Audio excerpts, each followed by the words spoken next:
ओम श्री गणेशाय नमः। हर महीने में संकष्टी चतुर्थी पड़ती है, जो कि हर महीने के कृष्ण पक्ष में पड़ने वाली चतुर्थी तिथि होती है। और माघ महीने में पड़ने वाली संकष्टी चतुर्थी व्रत को सकट चौथ कहते हैं, जिसे सकट चौथ के अलावा संकटा चौथ, माघी चौथ, तिलकुट चौथ, लंबोदर संकष्टी चतुर्थी या फिर माही चौथ आदि नामों से जाना जाता है। साल भर की सबसे बड़ी चौथ में से एक व्रत होता है माघी चौथ का। इस दिन भगवान गणेश और संकटा माता की पूजा की जाती है। संकटा माता की कृपा से संतान की रक्षा होती है, दीर्घायु होती है और संकट से संतान हमेशा मुक्त रहती है। इस दिन माताएं संतान की सुरक्षा और उनके सुखद भविष्य की कामना से व्रत रखती हैं, तो वहीं निसंतान दंपति भी संतान प्राप्ति की कामना से इस व्रत को करते हैं। और भक्त भी अपने सभी विघ्नों के नाश के लिए संकष्टी चतुर्थी का व्रत रखते हैं। इस व्रत में दिन भर उपवास रखा जाता है। रात को चंद्रमा को अर्घ्य देने के बाद ही व्रत पूर्ण होता है। पूजा में गणेश भगवान जी को तिल और गुड़ से बने तिलकुट या लड्डू का भोग अर्पण करते हैं। इस दिन शमी पत्र, दूर्वा, बेलपत्र आदि का भोग भी भगवान गणेश जी को अर्पित किया जाता है। क्योंकि कृष्ण पक्ष की चतुर्थी के चंद्रमा देर से निकलते हैं, इसलिए व्रती लोगों को चंद्र दर्शन के लिए थोड़ा इंतजार करना पड़ता है।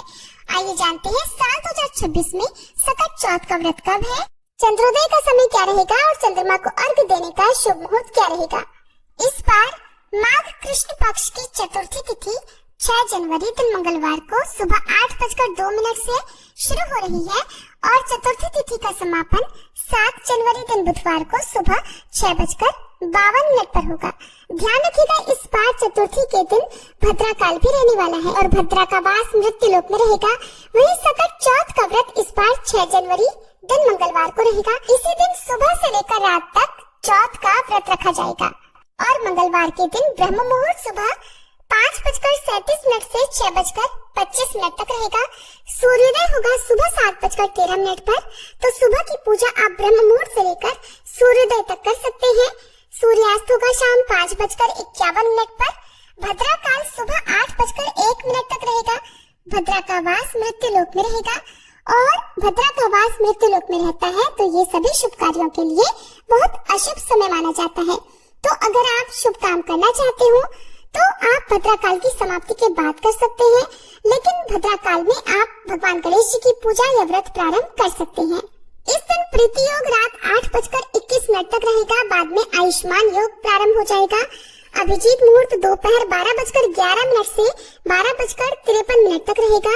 राहु काल दोपहर 3 बजे से 4:30 बजे तक रहेगा। राहु काल को भी अशुभ मुहूर्तों में गिना जाता है। चंद्रमा को अर्घ्य देने का और व्रत खोलने का शुभ समय रहेगा रात 9:07 पर। कुछ हिंदी पंचांग में ये समय रात 8:57 भी दिया गया है, इसलिए आप अपने स्थानीय समय के अनुसार चंद्रोदय का समय अवश्य जान लें।